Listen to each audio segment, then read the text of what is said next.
ঈদের পরপর বাংলাদেশের রাজনীতিতে সবচেয়ে আলোড়িত এবং আলোচিত ঘটনা হচ্ছে জেনারেল মাসুদের গ্রেপ্তার।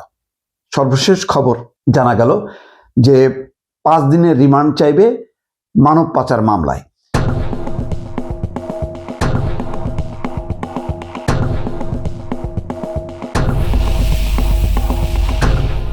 মালয়েশিয়ায় ভুয়া লোক পাঠিয়ে হাজার হাজার কোটি টাকা লোপাট করেছে এবং তার বিরুদ্ধে সুনির্দিষ্ট মামলাও আছে, কিন্তু এইসব মামলাকে তোয়াক্কা করেননি জেনারেল মাসুদ। চাপাই পড়েছিল এবং অনেকে ভাবছিল যে 111-এর ঘটনা সম্ভবত আর সামনে আসবে না, এটা চাপা পড়ে যাবে।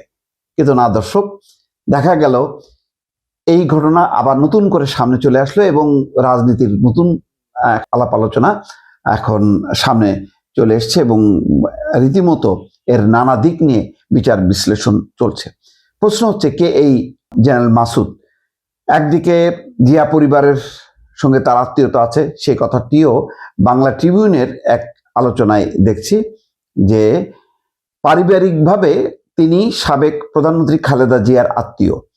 তার ছোট ভাই সাইদ ইস্কান্দারের ভাইরা ভাই।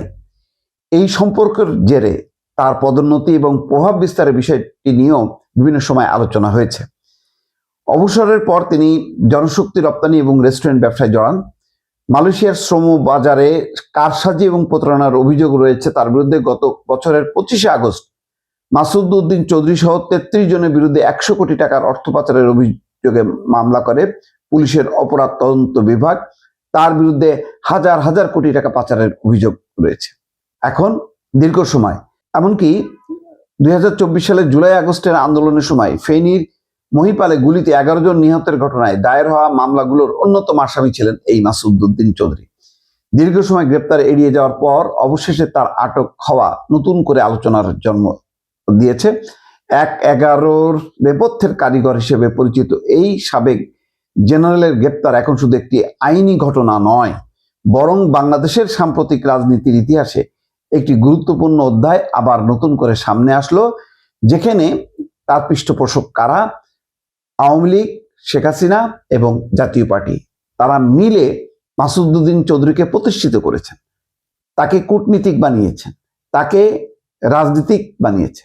অস্ট্রেলিয়ায় লম্বা সময় ধরে 111 বিদায় নেওয়ার পর আওয়ামী লীগ সরকারের সময় বা তৎকালীন মহিউদ্দিন ফখরুদ্দিনের সময় 2 বছর এবং তারপর শেখ হাসিনার সময় লম্বা সময় তিনি অস্ট্রেলিয়ার রাষ্ট্রদূত বা হাই কমিশনার হিসেবে নিযুক্ত ছিলেন।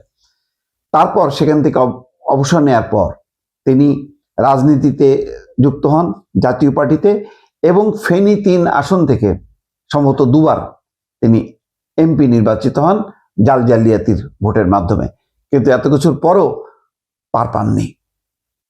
লম্বা সময় ধরে তিনি চুপচাপ ছিলেন। রাজধানীর বারিধারা ডিএইচএস এর বাসায় তিনি চুপচাপ ছিলেন। মনে করা হচ্ছিল যে তার অধ্যায় বোধহয় চাপা পড়ে গেছে, এটি সামনে আসবে না। কিন্তু ঠিকই মহানগর ডিবি পুলিশ রাতের বেলা তাকে গ্রেপ্তার করেছে। সেই গ্রেপ্তারের দৃশ্য নিশ্চয়ই দর্শক আপনারা দেখেছেন। তার বিরুদ্ধে অন্তত 5টি মামলা রয়েছে, ডিবি প্রধান ডিআইজি শফিকুল ইসলাম বলেছেন। 2007 সালের 11 জানুয়ারির সেই নাটকীয় রাজনৈতিক পরিবর্তন, যা 1/11 নামে পরিচিত, বাংলাদেশের রাজনীতিতে এক নতুন অধ্যায় তৈরি করে। এটা বাংলা ট্রিবিউনের রিপোর্ট। জরুরি অবস্থা জারি এবং সেনা সমর্থিত তত্ত্বাবধায়ক সরকার প্রতিষ্ঠার পেছনে যেসব সামরিক কর্মকর্তার প্রভাব বিস্তার করেছিল, তার মধ্যে অন্যতম হচ্ছেন এই মাসুদ উদ্দিন চৌধুরী। তখন কথিত ছিল তিনি ছিলেন নাটের গুরু। তৎকালীন সেনাপ্রধান মইনুল আহমেদের ঘনিষ্ঠ সহযোগী হিসেবে তিনি কার্যত গুরুতর অপরাধ দমন সংক্রান্ত জাতীয় সমন্বয় কমিটির প্রধান ছিলেন। এই কমিটির মাধ্যমে যৌথ বাহিনী পরিচালিত দেশের শীর্ষ রাজনীতিক এবং ব্যবসায়ীদের গ্রেপ্তার, জিজ্ঞাসাবাদ এবং দুর্নীতির মামলায় জড়ানোর প্রক্রিয়া চালানো হয় এবং -2 ফর্মুলা অন্যতম কারিগরও তিনি। তার নেতৃত্বে যেই একটা টিম, তখনকার ডিজিডিএফআই, তারা যে কাজটি করেছিল, আওয়ামী লীগ এবং বিএনপির শীর্ষ রাজনীতিকদের মধ্যে ভাঙন তৈরি করেছিল। যেমন মান্নান ভূঁইয়া, ওই সময় মেজর হাফিজ, এখন যিনি স্পিকার, তাকে সহ অনেককে নতুন বিএনপি করার চেষ্টা করা হয়েছিল। সাইফুর রহমান ছিলেন তার নেতৃত্বে। এবং অন্যদিকে আওয়ামী লীগের মধ্যে তোফায়েল আহমেদ, সুরঞ্জিত সেনগুপ্ত তাদেরকে সংগঠিত করেছিল এই মাসুদউদ্দিন চৌধুরীর নেতৃত্বে যে ডিজিএফ এর রাজনৈতিক সেল তারা। সেই সময় সাবেক প্রধানমন্ত্রী বেগম খালেদা জিয়া, শেখ হাসিনা এবং বিএনপি নেতা এবং প্রধানমন্ত্রী তারেক রহমানকে গ্রেপ্তার করা হয়। বিশেষ করে গোয়েন্দা হেফাজতে নিয়ে তারেক রহমানের উপর অমানসিক নির্যাতন করা হয় এবং সেই নির্যাতনের মুখ্য ভূমিকা পালন করেছিল জেনারেল মাসুদউদ্দিন চৌধুরী। শেষ পর্যন্ত অবশ্য বিএনপি এবং আওয়ামী লীগ ভাঙন সম্ভব হয়নি, কারণ এখানে ভারত এবং আমেরিকার হস্তক্ষেপ ছিল। সেই হস্তক্ষেপের কারণে শেষ পর্যন্ত জেনারেল মঈনুদ্দিন তার রাজনৈতিক আকাঙ্ক্ষা পূরণ করতে পারেনি। তারা পশ্চাৎপসরণ হয় এবং তারপর বলা যায় যে তারা গুটিয়ে যায়। এবং জেনারেল মাসুদ, ওই সময় ব্রিগেডিয়ার বারী, অনেকেই তারা রাজনৈতিক আশ্রয় নিয়ে বিদেশে পালিয়ে যায়। এখনো তারা বিদেশে পলাতক অবস্থায় আছে। ওই সময় যারা ডিজিএফ এর মুখ্য ভূমিকা পালন করেছিল তারা এখন দেশে কেউই নেই। স্বয়ং জেনারেল মঈনী মানে মাসুদউদ্দিন চৌধুরীর ইতিহাস হচ্ছে 1975 সালের 1 মে বাংলাদেশের সেনাবাহিনীতে যোগদানের মাধ্যমে তার কর্মজীবন শুরু করেন। 2007 সালের 11 জানুয়ারি যখন সেনা সমর্থিত তত্ত্বাবধায়ক সরকার দায়িত্ব নেয়, তখন তিনি বাংলাদেশ সেনাবাহিনীর 9ম পদাতিক ডিভিশনের প্রধান জিওসি ছিলেন।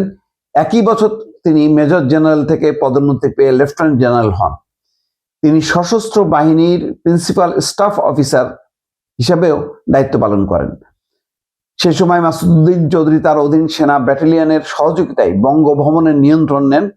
এরপর তখনকার সেনাপ্রধান মঈনু আহমেদ তার স্মৃতিচারণ নিয়ে যে বই লিখেছেন, সেখানে বলেন 3 বাহিনীর প্রধান, সশস্ত্র বাহিনী বিভাগের পিএসও এবং ডিজিএফ এর ব্রিগেডিয়ার জেনারেল বারী রাষ্ট্রপতি ইয়াজউদ্দিন আহমেদের সঙ্গে সাক্ষাৎ করেন এবং তাকে বাধ্য করেন ভাষণ দিতে এবং বলতে গেলে ক্ষমতা দখল করেন এই জেনারেল মঈন। তার পেছনে যে পরিকল্পনাকারী তিনি ছিলেন জেনারেল মাসুদ। এক পর্যায়ে তার সঙ্গে জেনারেল মঈনু আহমেদের মতবিরোধ দেখা দেয়। 2008 সালের 2রা জুন তাকে সশস্ত্র বাহিনীর প্রিন্সিপাল স্টাফ অফিসার থেকে defence services command and staff কলেজের কমান্ড্যান্ট পদে এবং 8ই জুন পররাষ্ট্র মন্ত্রণালয়ে বদলি করা হয়। এরপর একই বছর 2রা সেপ্টেম্বর তাকে অস্ট্রেলিয়ার বাংলাদেশে হাই কমিশনার হিসেবে নিয়োগ দেওয়া হয়।